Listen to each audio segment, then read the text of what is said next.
Back again with Canon Films, and at the time they were really taking off. In 1984.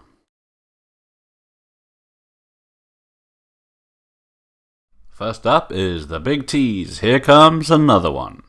Candid camera with an alien spaceship in Tel Aviv. Even if I had the trailer based on that poster, I doubt I could show it on YouTube. Over the Brooklyn Bridge was released on March 2nd, 1984 in the United States. A Jewish man who owns a Brooklyn deli asks his domineering uncle for a loan so he can buy his dream restaurant in Manhattan. But the uncle demands that he gives up his Gentile girlfriend, even though she's one of the few sources of stability in his somewhat chaotic life.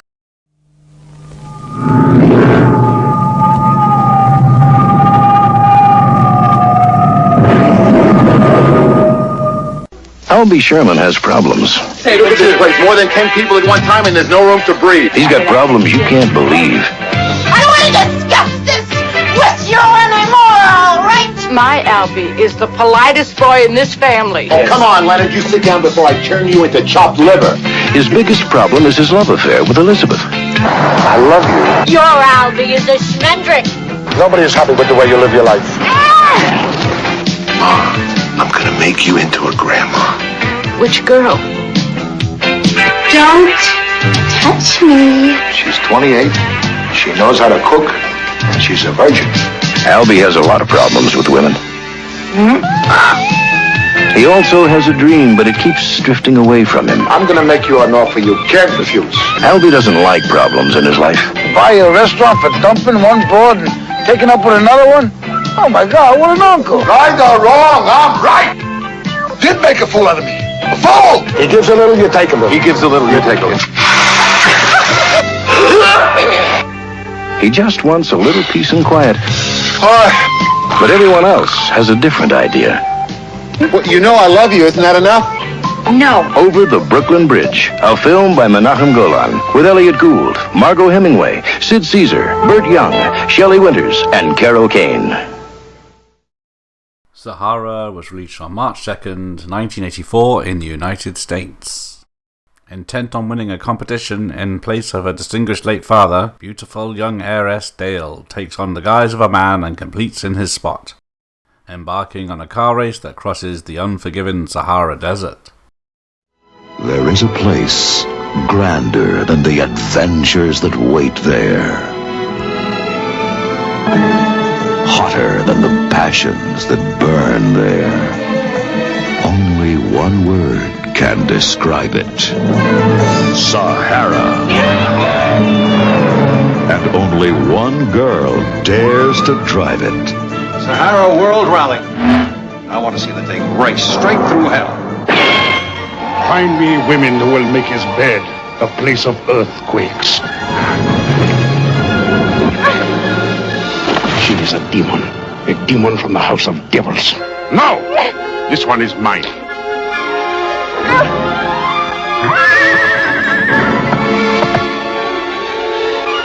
So she makes the blood hot. At last we have found a sweet pure taste. From the moment I looked upon you, I have believed in the impossible.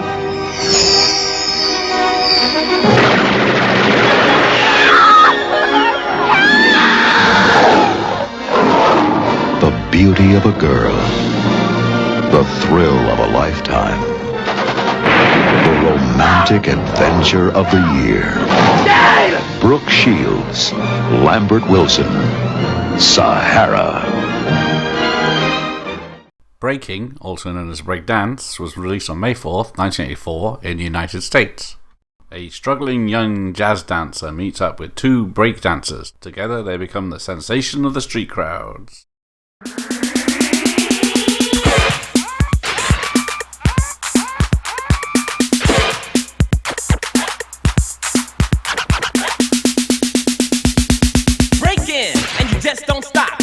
The movie that's fresh and hot with high energy, dancing to the beat with a scratch mix sound that comes from the street.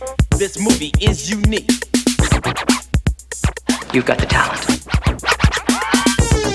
She ain't no street dancer.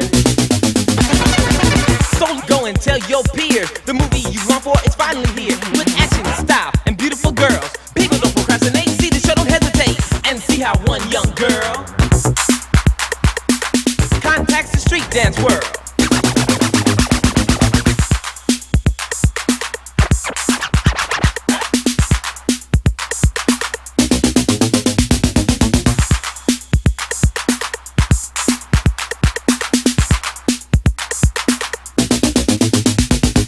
Looking at death, man. Come on, sucker, right now.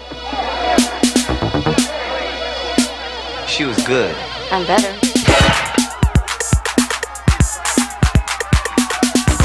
Who do you think you are anyway, Fred Astaire? Who? Don't be mistaken, you've got to see Break It.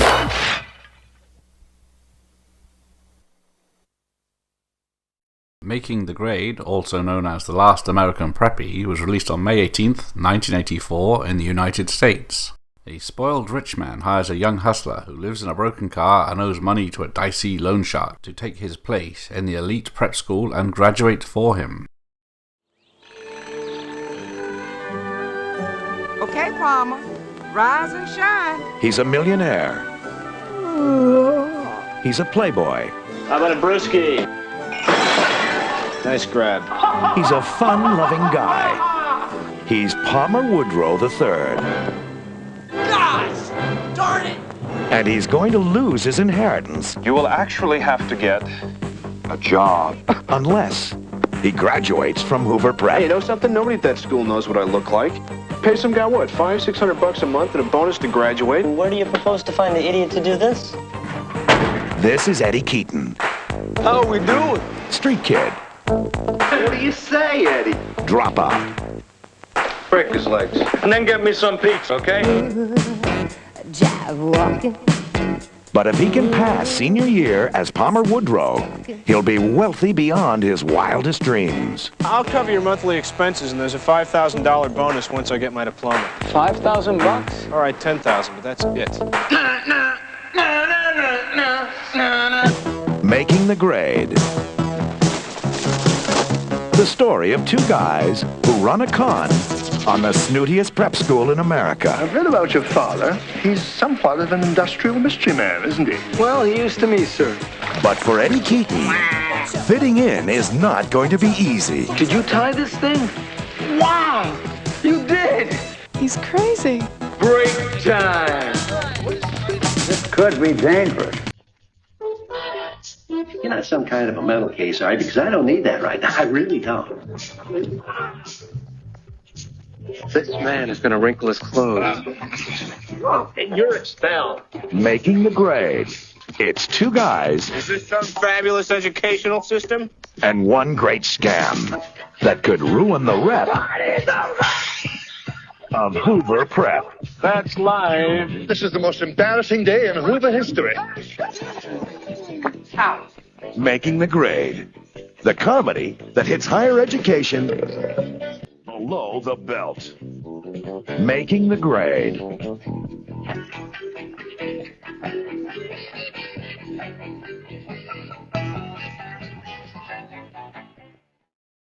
Soldier of the Night was released in the United States in October 1984. Set in the early 80s in Israel, Soldier of the Night is a horror film. It is the first Israeli horror film ever made. A beautiful young woman meets an attractive young man and spends the night with him. As their relationship develops, we hear a series of murders that take place in Israel. But strangely, the police discover that all their victims are soldiers.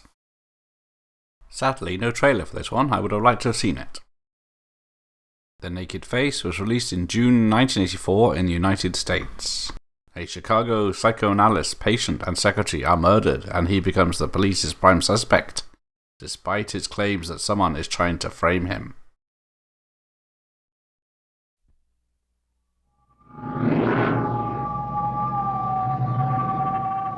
Sometimes it's like a scream inside my head. And the only thing that can stop it is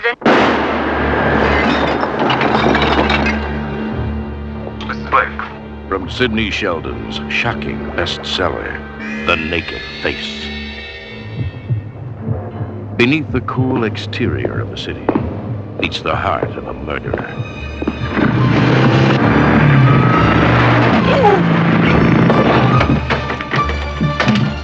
Roger Moore is the doctor who shares his patient's darkest secrets.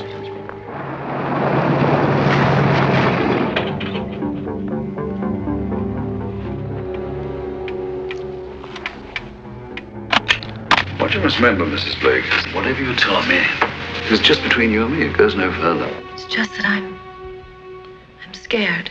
For the cops, it's homicide. What have you got in here? What are you hiding? Why would they come in and do a thing like this? Do not push your luck to that. For Dr. Stevens, it's a deadly race against time. She was tortured. Why would he torture her? He's a smart doctor. He must know a million clever ways to kill. Maybe that's what he wants us to think. Meet me at the end of Navy Pier as soon as you can. I know who'll kill Boyd and the girl.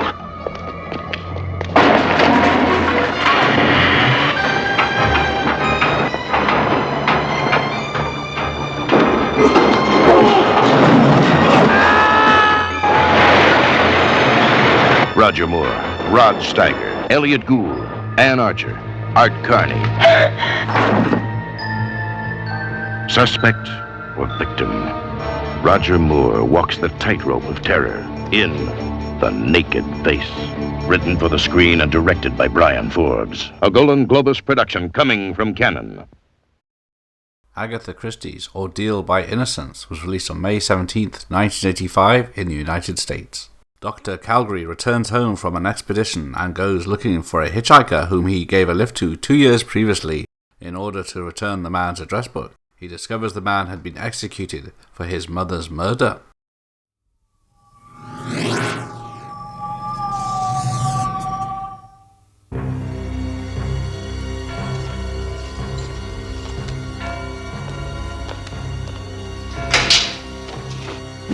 He was tried and convicted of his mother's brutal slaying.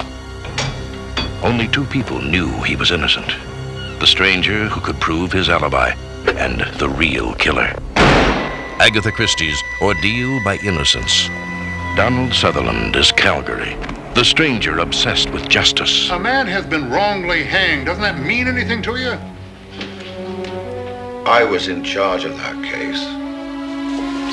Faye Dunaway is Rachel, the mother none of her children could love. Any more trouble with the police and cutting Jacko out of the will.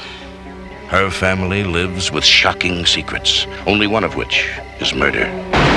Have you ever wondered what it must be like to be on the receiving end of one of these little beauties, Doctor? He was blackmailing someone at the house. What did he say to you? That you were helping our marriage? Or was it just included in the list of your secretarial duties? I suppose we're all suspects now.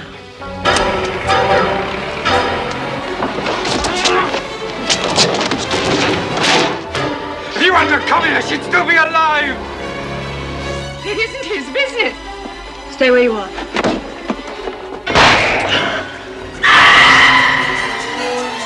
Ordeal by Innocence. Donald Sutherland, Sarah Miles, Christopher Plummer, Ian McShane, Diana Quick, and Faye Dunaway. Agatha Christie's favorite suspense story becomes Donald Sutherland's moment of truth. Agatha Christie's Ordeal by Innocence. I'm Almost Not Crazy, John Cassavetes' The Man and His Work, was released in the United States on July 19th, 1984. Director Michael Ventura goes behind the scenes on the set of John Cassavetes' last written and directed movie, Love Streams. No trailer for this one, so we'll have a look at the opening titles. Alright, spotlight's off, camera. On to Jenna.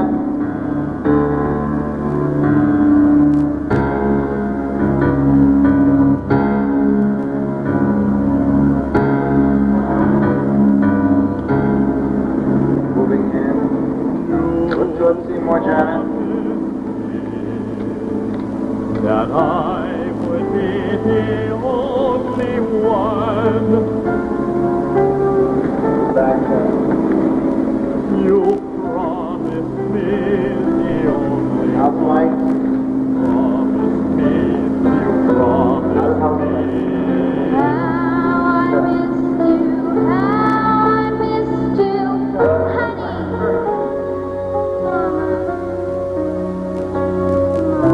That's very difficult. You got one now? Now, any fool can say, I know exactly what to do. Sword of the Valiant, also known as Sword of the Valiant, The Legend of Sir Gawain and the Green Knight, was released in the United States on August 17th, 1984. The Green Knight tricks Gawain of King Arthur's Round Table, then gives him 1 year to solve a riddle or die. The field of honor. A knight's courage is put to the test. Miles O'Keefe is Sir Gawain, the greatest knight of all. His strength equaled by none. Sir Gawain's power is supreme until now. Sean Connery is the mysterious Green Knight. All I seek is good sport. Trevor Howard is the king. I shall have some proof tonight that knightliness still lives within these walls. My liege, give me the axe. I give you a year's grace to grow your beard. Sean Connery throws down the gauntlet of challenge. Sir Gawain accepts and sets out on a dangerous adventure, marked by combat and the promise of death. Only his courage as a knight can save him.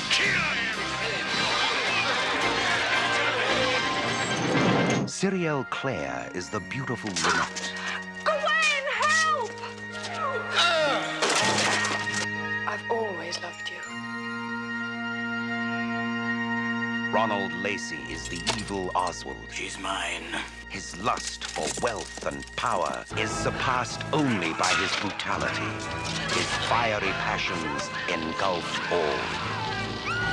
Peter Cushing is the cunning seneschal. Are you bold enough to cross your father? The lands are mine! John Rhys Davies is the Baron Fortinbras. Lee Lawson is Humphrey, loyal only to Sir Gawain.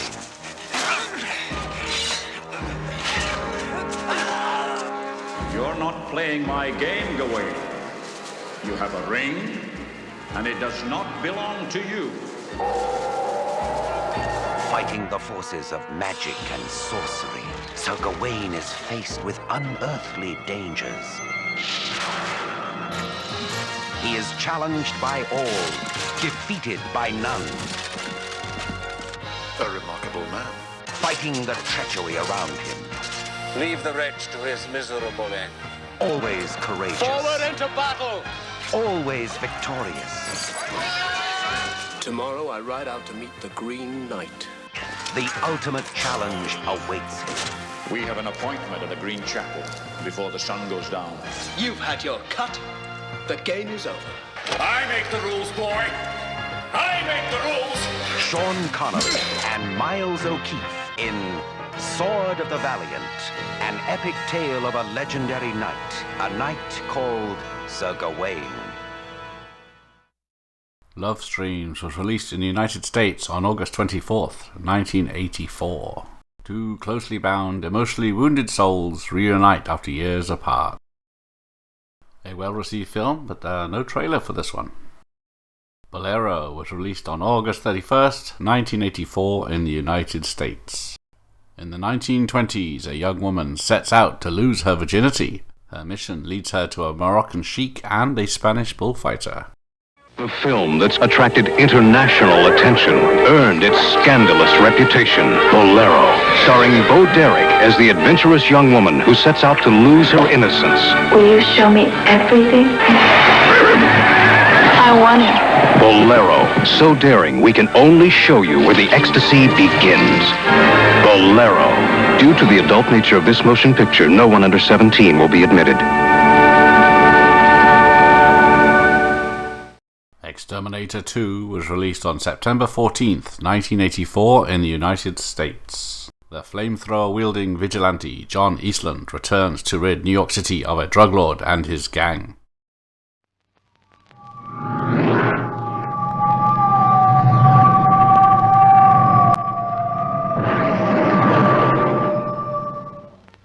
New York City. Robert Ginty cleaned up the streets in Exterminator 1, and the city has been quiet. Until now.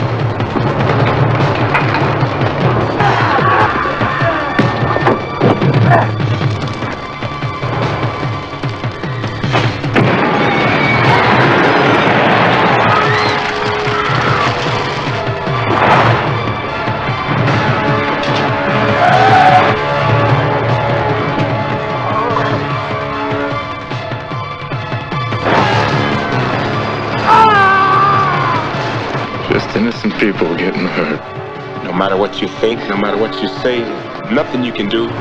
Maybe.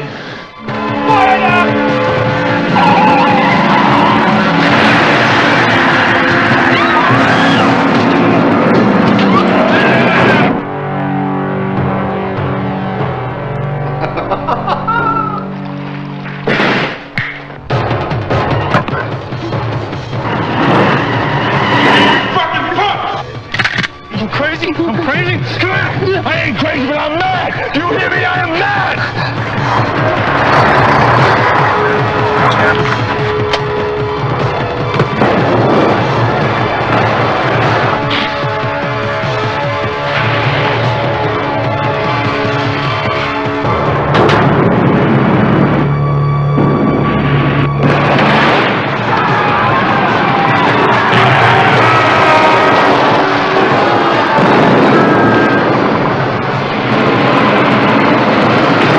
Robert Ginty. One man, pushed to the limit, fights back in Exterminator 2.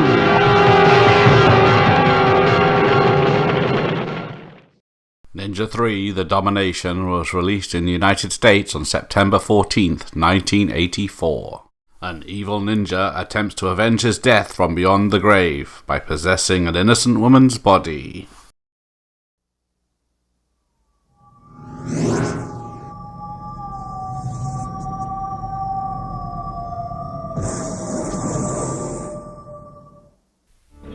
He is the most feared and powerful warrior. A ninja who breaks from ancient tradition and explodes onto America.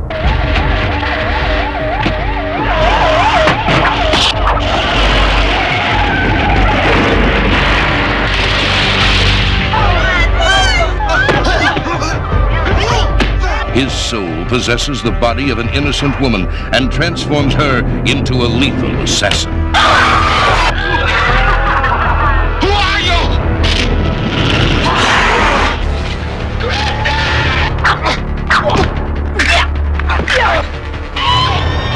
I want you to help her. Only a ninja can destroy a ninja.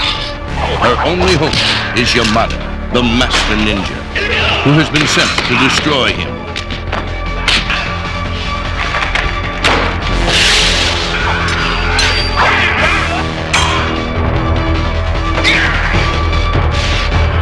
Where Revenge of the Ninja left off, Ninja 3 begins. An epic struggle of superhuman strength and supernatural forces. Ninja 3: The Domination.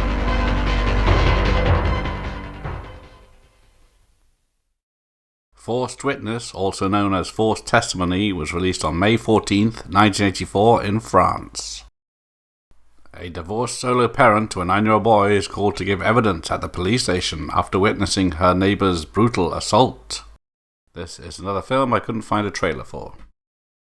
Missing in Action was released in the United States on November 16th, 1984. Colonel Braddock launches a mission deep into the jungles of Vietnam to find the POW camp that he escaped from and free the Americans still held captive there.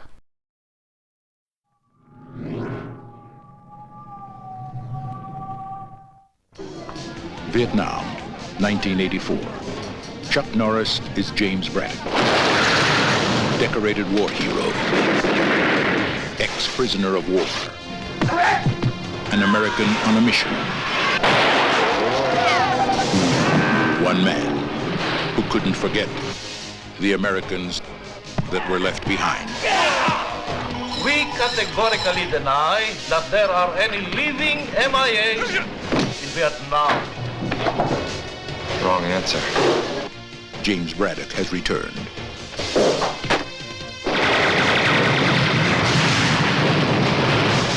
To uncover the truth and free the soldiers. We're going home? Missing in action. Damn right. James Braddock declares war. The war isn't over until the last man comes home.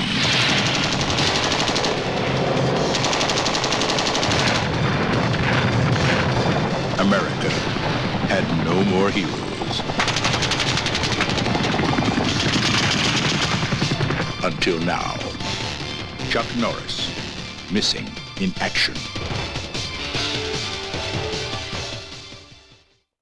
Breaking 2 Electric Boogaloo, also known as Electric Boogaloo Breakdance 2, was released at December 21st, 1984 in the United States. A developer tries to bulldoze a community recreation center. The local breakdancers try to stop it. Party people in the place to be!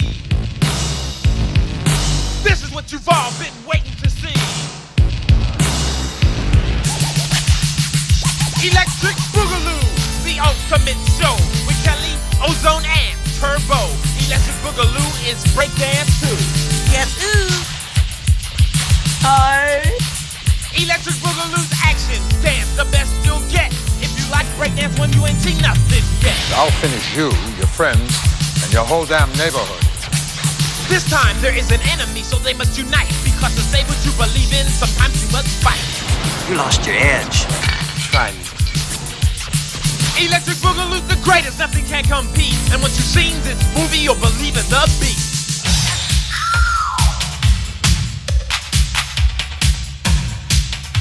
I believe in the beat. Inspiration. I believe in the way I feel. Sensation.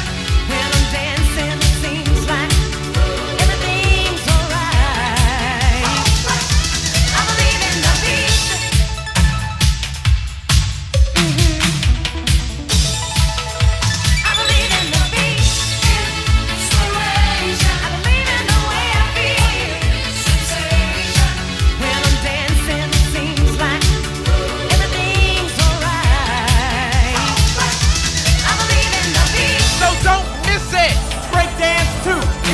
Get it, you'll regret it. Electric Boogaloo.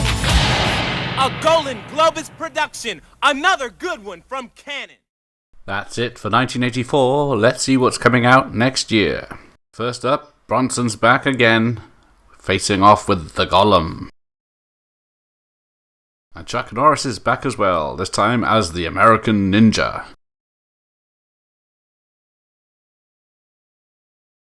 And now we finish up with the final part of the behind the scenes at Canon Films.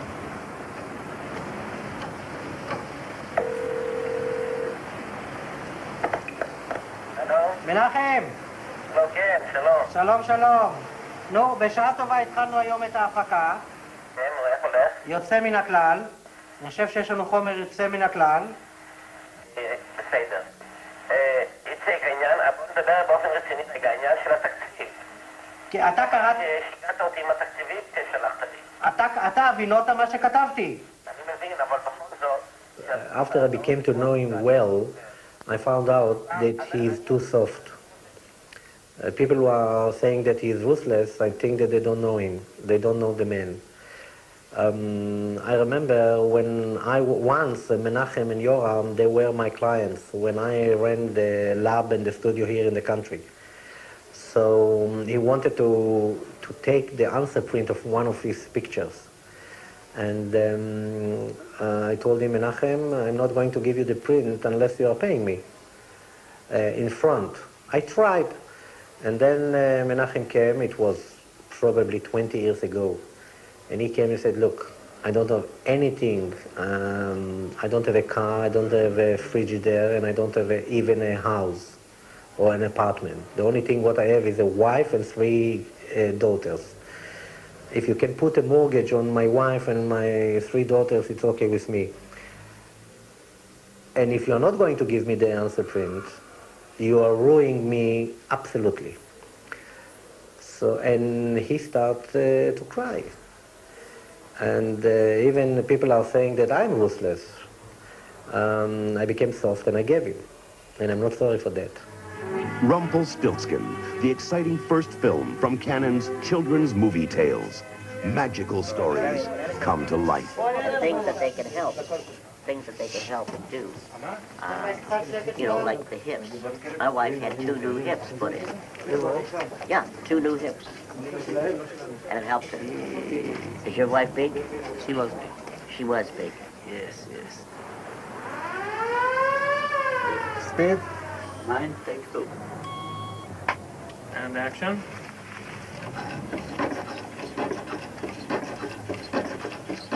Hocus pocus, straw.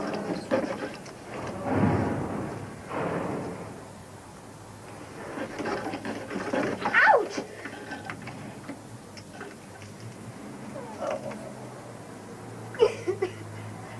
Good evening, young lady, and pardon my pride.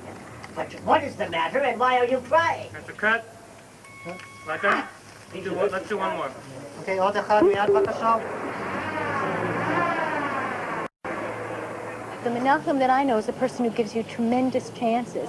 I had worked for the company casting, and I've had different jobs. And I walked into him and I said, look, I really want a challenge. Give me something interesting. He said, well, for about 3 years ago, I had this idea. I'd like to do some fairy tales, and I have the whole world, and we can do all kinds of things. Would you like to do that? I said, what? He said, would you like to go and produce these? And I said, well, sure.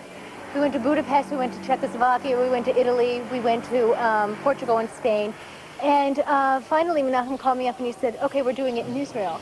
I have sets here that I could have never got in Budapest. I have total control, and the people work harder, stronger, more vigorously.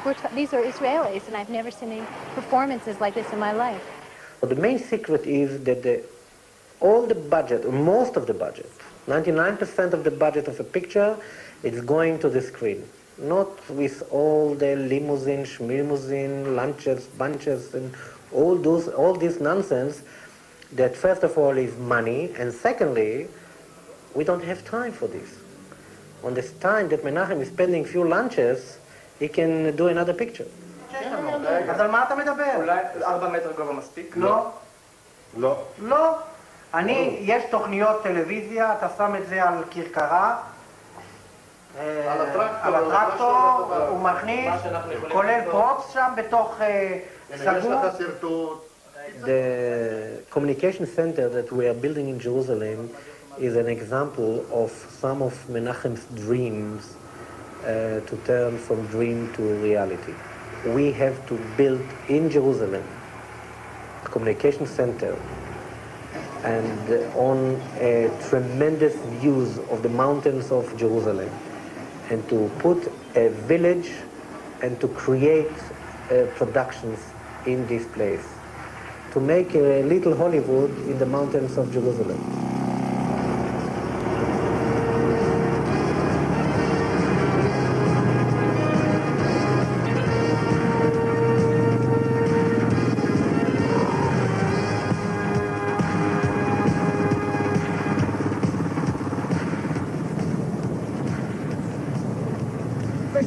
مش انا هو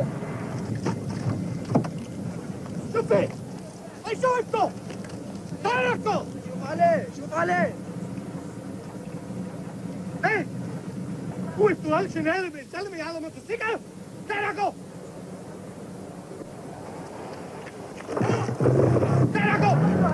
امشوا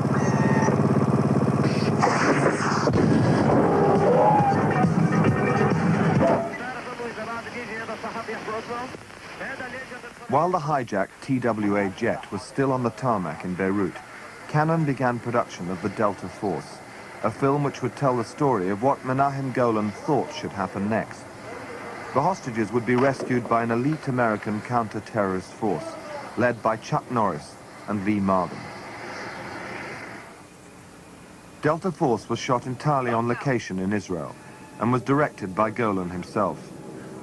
Inside Cannon's aeroplane set, Hannah Shagula plays the German stewardess, forced to help identify the Jews among the hostages. Did they tell you why they want our passports? Do you know why? We get them back. We need those passports.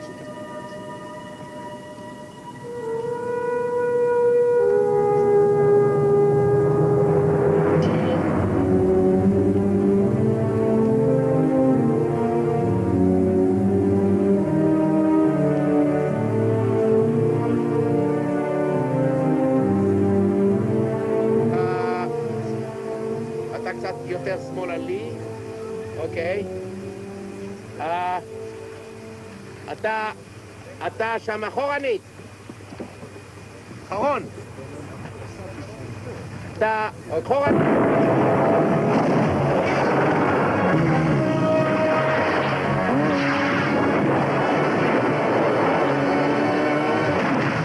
The members of Delta Force, and we're here to take you home. 2/3 of the way, or 3/4 of the film is very accurate, and then it's sort of a dream or wishful thinking. I think most Americans wish that this had happened and hope that it does, God forbid if there's a next time.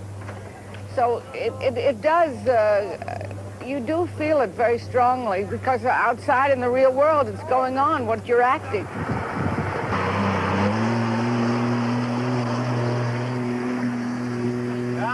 That was terrific. Good for us. Terrific.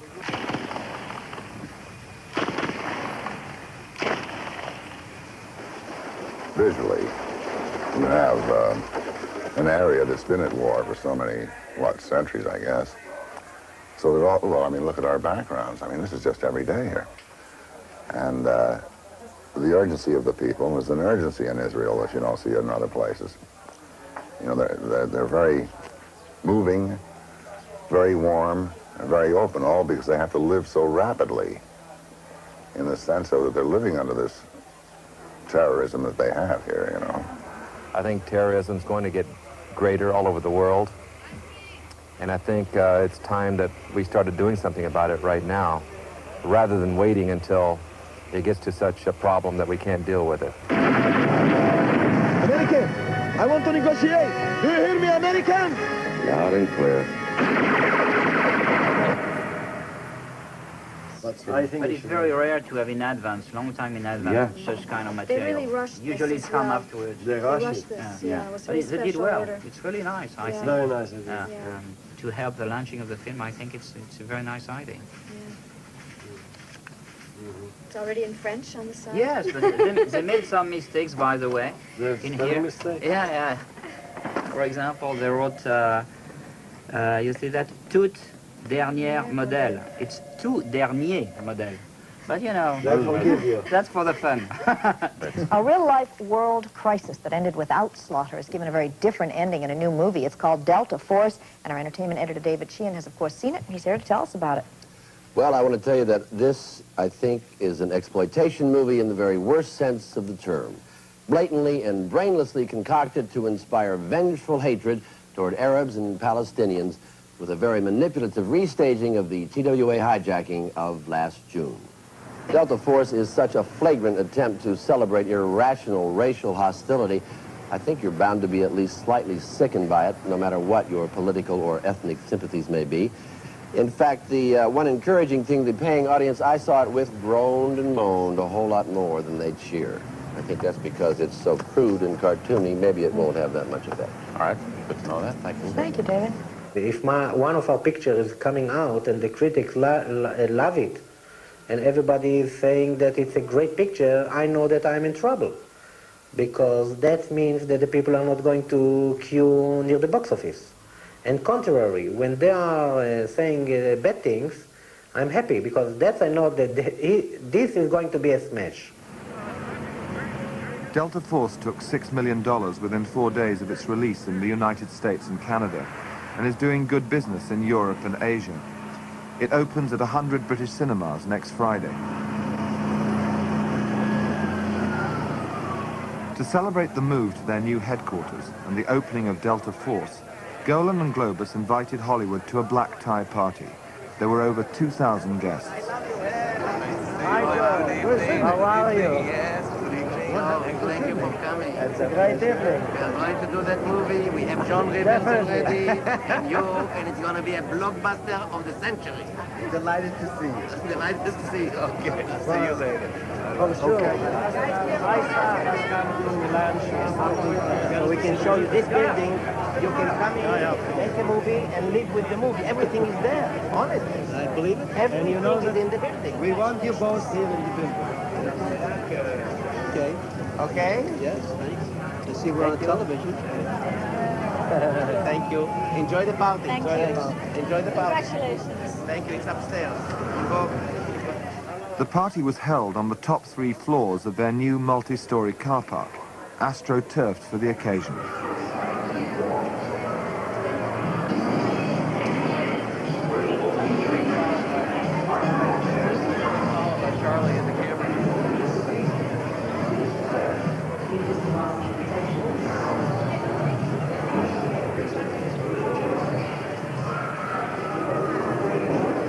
whole thing is that movies are entertainment, but there's two types of violence on the screen that the liberals don't seem to understand. You have negative violence, which provokes violence on the screen, which I think is bad.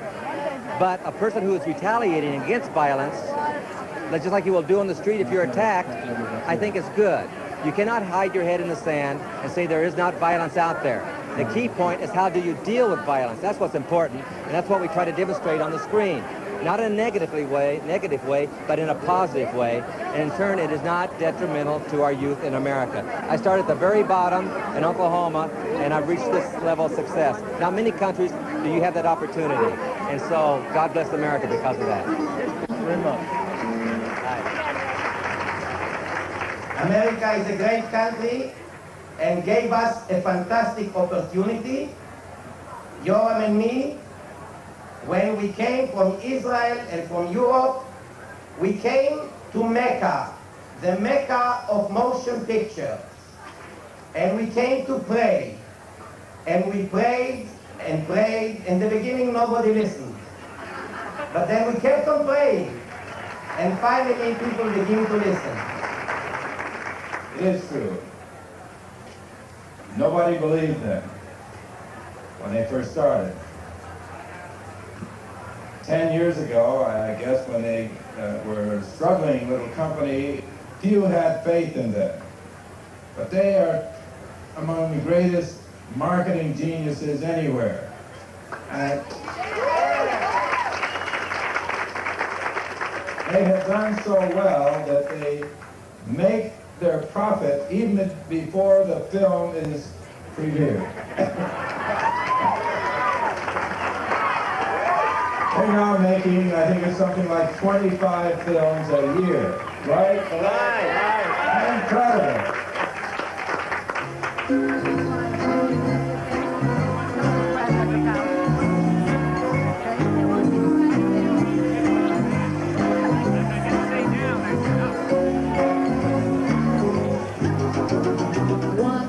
For the past 2 weeks, Menahem Golan and Yoram Globus have dominated the Cannes Film Festival with 18 new films. In London, there is speculation and debate about what Cannon will bring to the British cinema. I'm not disturbed by Golan Globus' arrival in Britain, per se, at all. They're energetic men. They have a genuine commitment to cinema, no question about that. I am concerned at the level of market power that's falling into their hands. I think that control market power can be exercised benignly, and it can also be exercised aggressively. I've got no reason to assume that they're going to be one or the other. I mean, they'll obviously stand on their record. What is important is I have a great love of cinema, as they have. But I happen to think that cinema is an incredibly important social instrument, and that we live in a society which is enormously influenced by film and television. And we have a responsibility as filmmakers to that society. Now, I've said this before, and I sound like a crack record. I have a very precise notion of the form of society I want to live in. And I've got an idea of the triggers that create violence and the triggers that create, I think, social and decent behavior. This isn't a kind of Mary Whitehouse speech at all. I try to make movies which take a position which is humanist, essentially humanist, and I believe is helpful to society. It's quite clear to me that the majority of their work in the past, and we are talking about the past, has been work which has appealed to the lowest common denominator in the audience. They've already spent a fortune in England on production and in increasing the quality of the cinemas, and I know that in the few days since they acquired the company, they've been doing deals with English producers and directors willy-nilly. It has to be an extraordinarily good thing that we have acquired good management, which has been missing in our industry over the years.